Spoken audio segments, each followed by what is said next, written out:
Voilà, gloire à Dieu. Amen. Amen. Gloire à Dieu. Vous êtes là? Amen. Gloire à Dieu, alléluia. Que Dieu soit béni. Alléluia. C'est moi qui ai fait abaisser. Je parle fort. Alors donc, voilà, que Dieu soit béni, alléluia. Je lis un texte avec vous et après je vais demander un frère de prier le Seigneur.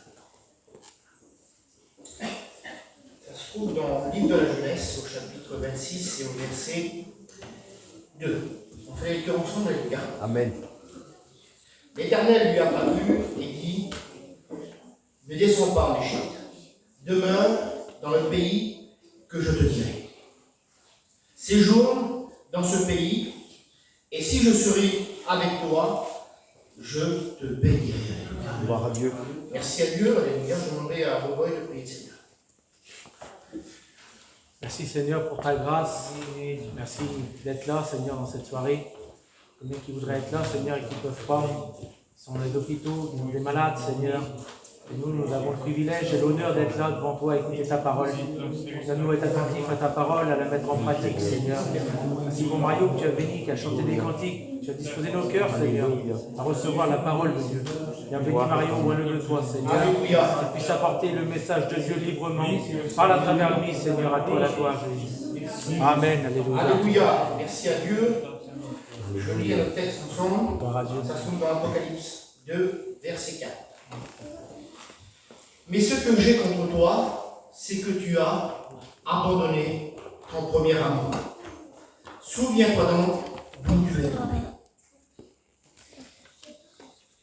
Le premier texte que je lis, c'est dans l'Ancien Testament, c'est dans le livre de la Genèse.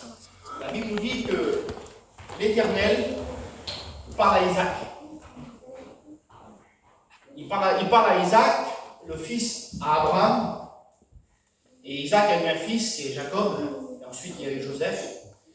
Et la Bible nous dit que ce texte que je vous ai dit là, l'introduction, le texte là nous dit que Dieu fait une promesse à Abraham.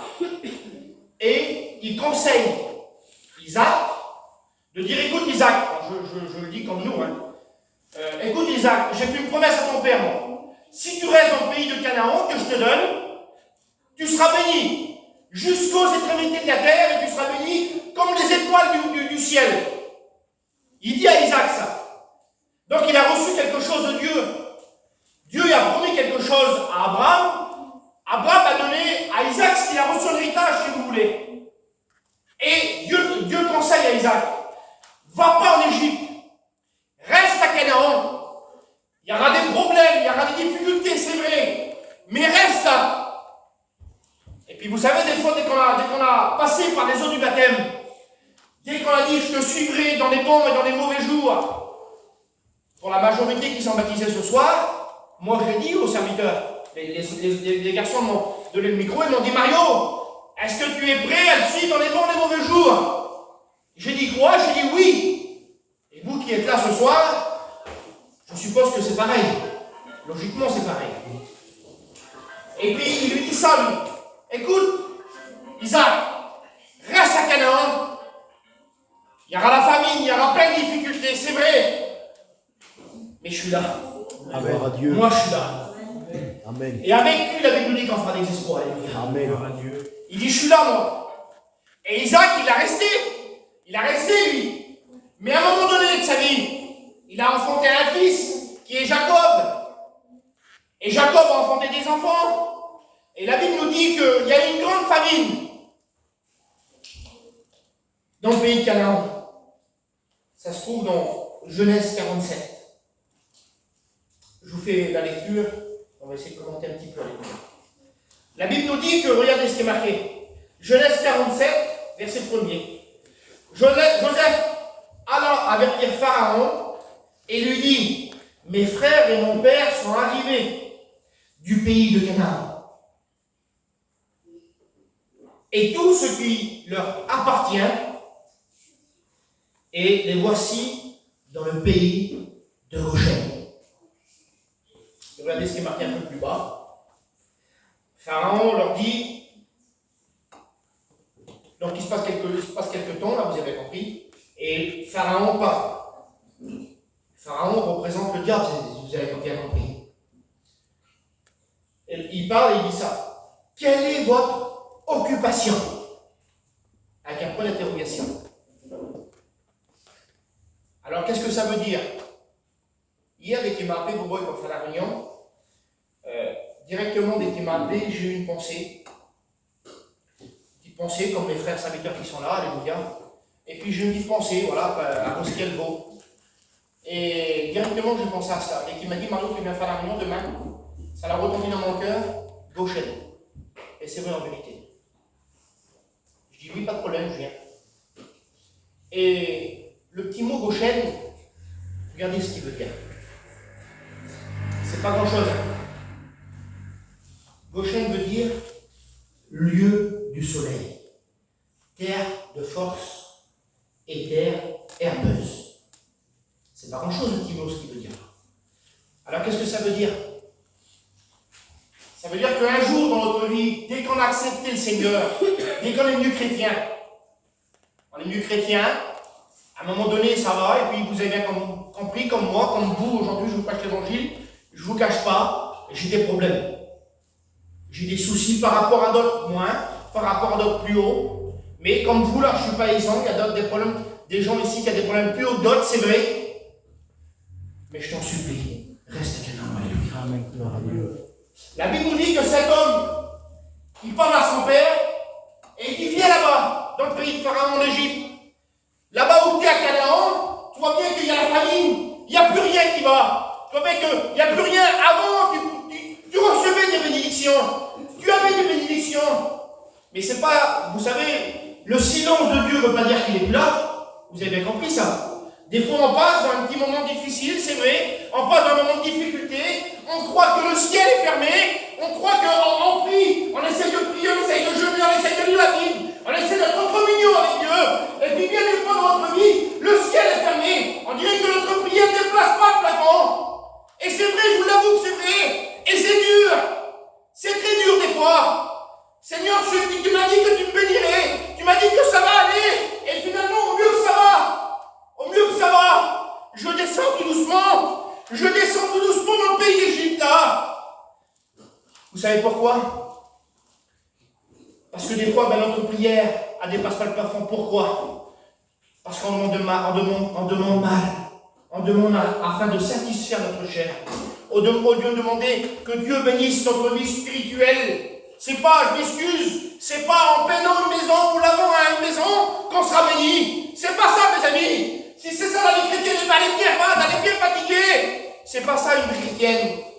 Une vie chrétienne, alléluia, c'est de vivre des bénédictions, l'abondance avec Dieu. C'est être en communion avec Dieu. Mais c'est vrai que des fois, je vous l'avoue, c'est dur. C'est compliqué. Parce que des fois, l'ennemi de notre âme, il est là. Et puis, même bien souvent, je m'excuse. Et puis, je m'excuse même pas, c'est la vérité, c'est la parole. On fait des compromis avec le monde. On fait des compromis des fois avec le monde. Je ne dis pas que vous faites ce soir, c'est peut-être un petit mot d'avertissement ce soir. On fait un petit compromis avec le monde pour arriver un petit peu, ou parce que dans nos affaires ça ne va pas trop, ou il faut faire. Vous mettez ce que vous voulez. Et puis des fois, vous savez, le texte dit ça. Il dit le péché couche à ta porte. Mais dis-toi, domine sur lui. Donc il est possible de dominer sur le péché. Il dit si Christ vous a franchi, vous serez réellement libre. Amen. Alors ce soir, si tu veux être libre, crie à Jésus, alléluia. Et la Bible nous dit qu'un peu plus bas, le texte que je vous dis là, pour revenir à notre petite histoire, viens là-bas, viens à Goshen, la terre du soleil, imaginez-vous. Voilà, c'est pas comme chez nous, on fait tomber de l'eau, vous avez bien compris. Mais un petit rayon de soleil, on est content. Donc il suffit qu'on a un petit rayon de soleil, tout va bien.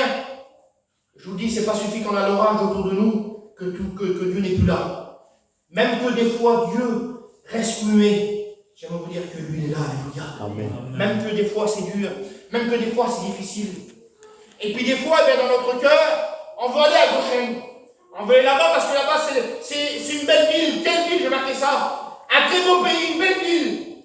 Ben oui, parce que là-bas on peut faire ce qu'on veut. C'est la ville de Pharaon, c'est la ville en Égypte, c'est la ville du diable, c'est le monde qui est grand. Et dans le monde on fait ce qu'on veut. On fait ce qu'on veut. Mais dès qu'on est chrétien, frères et sœurs et amis, on ne fait pas ce qu'on veut. On ne vit pas comme on veut. On ne fait pas comme on veut nous. On ne fait pas comme notre cœur désire. On fait ce que lui veut. Alléluia. Et puis des fois, dans notre cœur, c'est comme ça. Il y avait une famine, c'était compréhensible.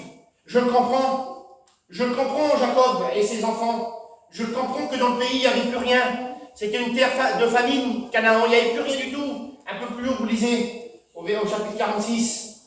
Un peu plus haut, vous voyez que là-bas, c'est en famine, il n'y a plus rien du tout. Alors qu'est-ce qu'il fait? Il croit bien faire.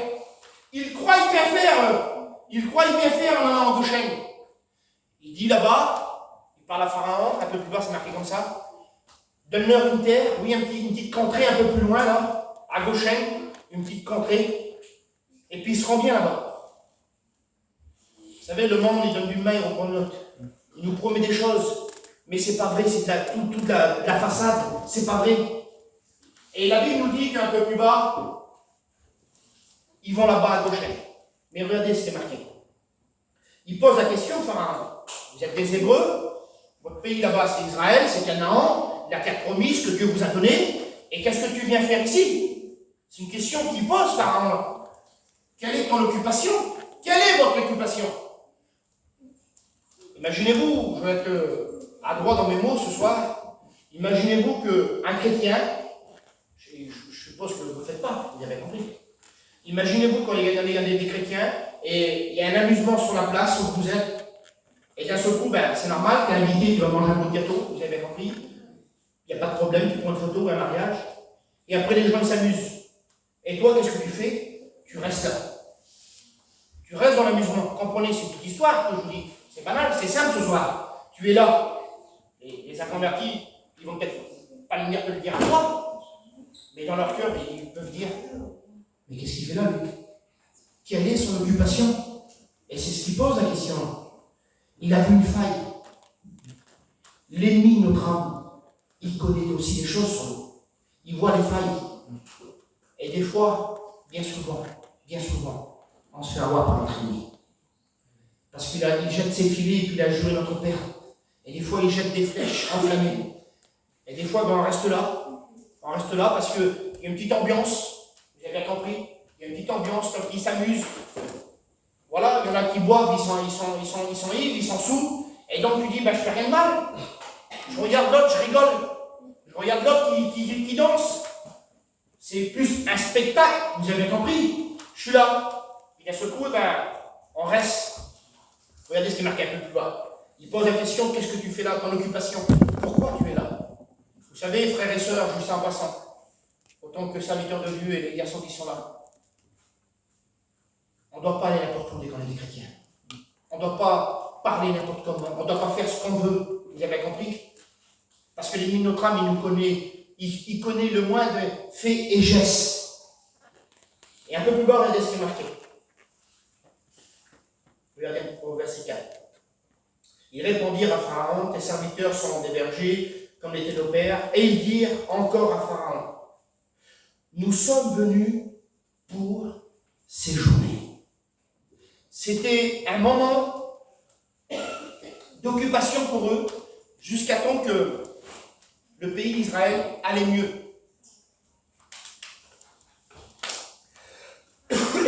Allait mieux. Parce que des fois, ça nous arrive aussi à nous. On se met un peu à l'écart.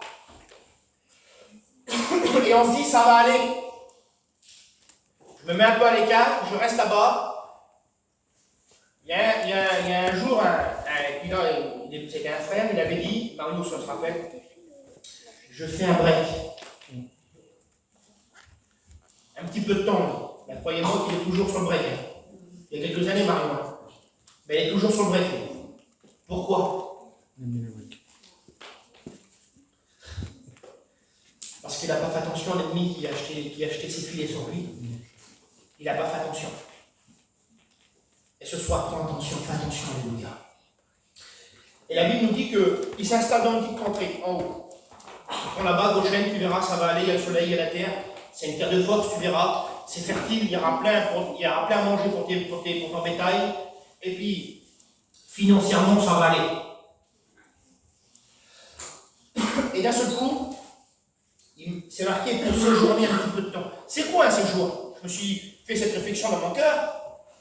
C'est quoi un séjour? Un séjour, c'est pas une durée indéterminée.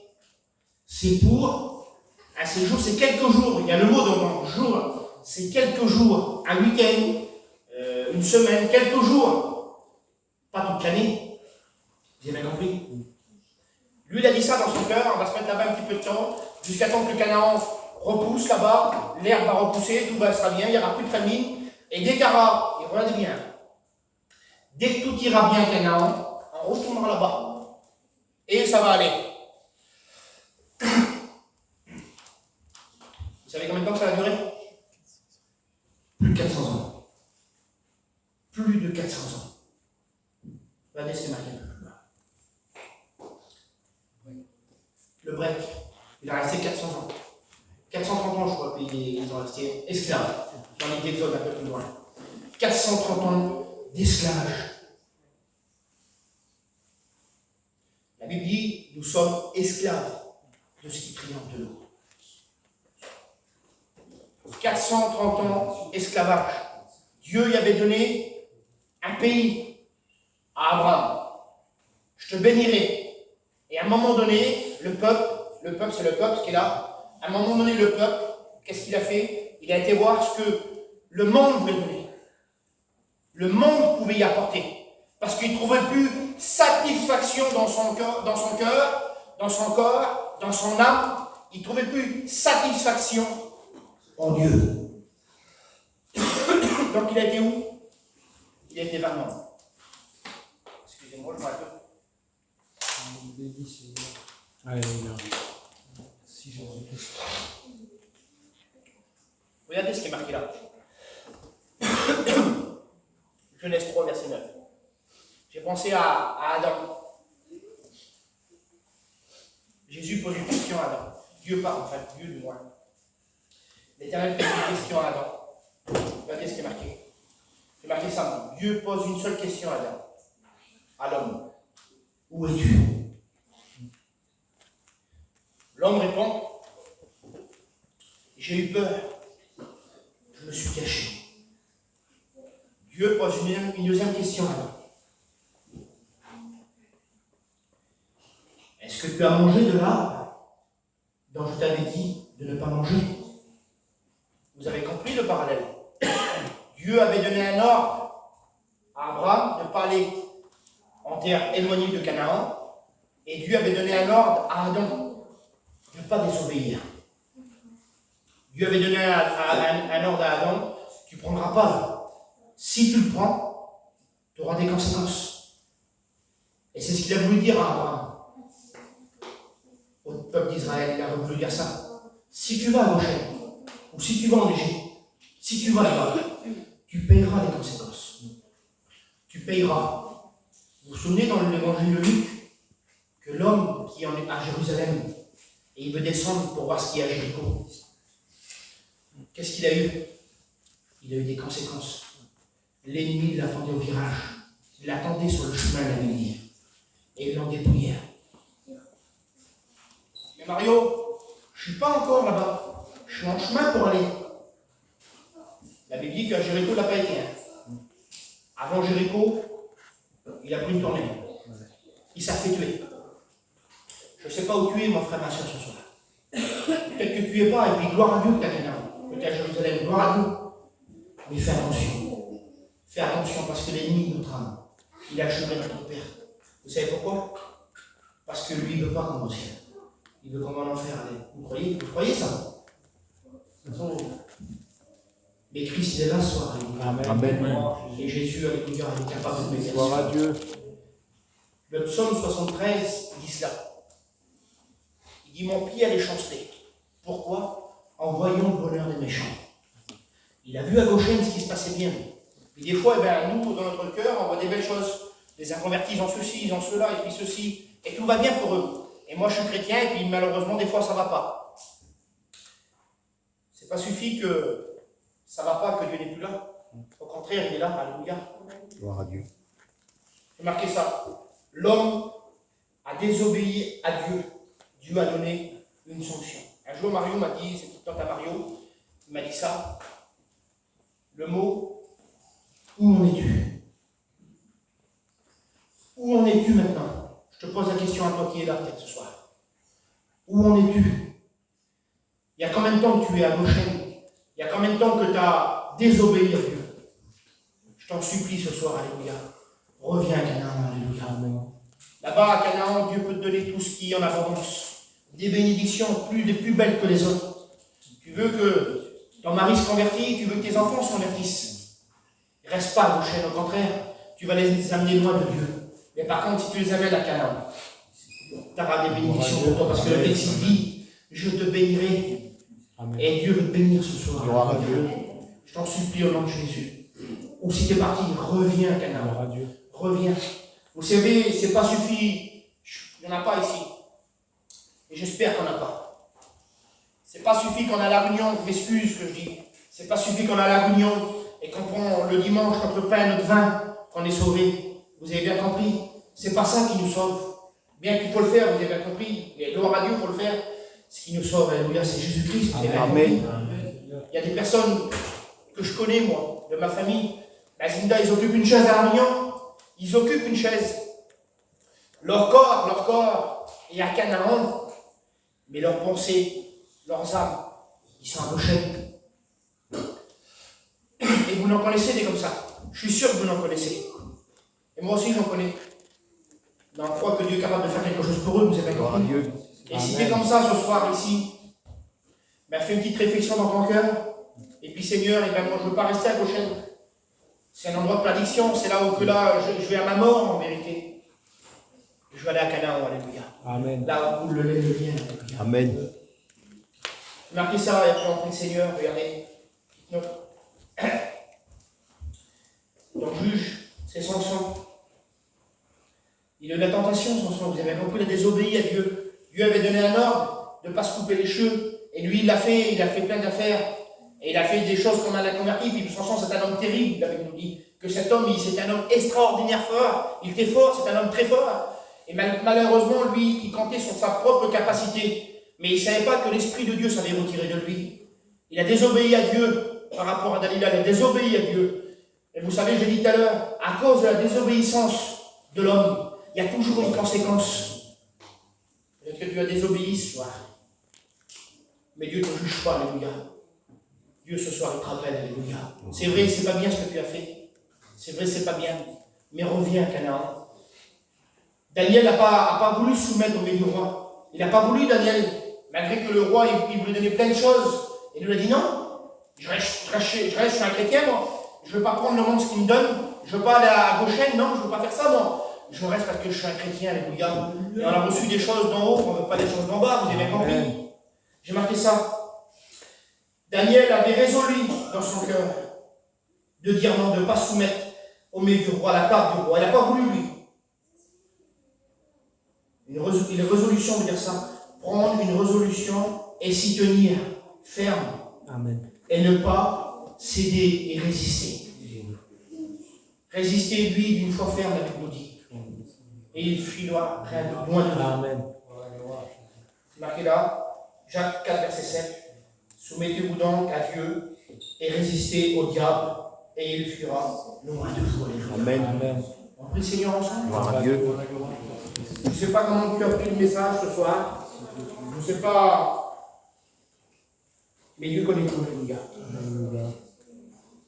Un peu plus bas, dans mon histoire que je vous ai dit, je ne l'ai pas lu, mais c'est marqué comme ça. Soyons habiles. Vous savez, le diable, notre âme, il est habile pour nous mettre des choses devant nous. Et puis des choses, des fois, eh ben, on croit que c'est beau, on croit que c'est bien. Et c'est marqué un peu plus bas, on va leur donner une vie dure et rude. Un peu plus loin, dans les Exode. On croit que c'est bien, parce qu'à un moment donné, c'est trop bien. On a quitté les choses du monde de Dieu, on va un peu dans les choses du monde. Peut-être que vous n'êtes pas ce soir, mais à un moment donné, la vie du monde, qu'est-ce qu'elle donne? Vous connaissez-vous, en prie Seigneur, baissez notre tête.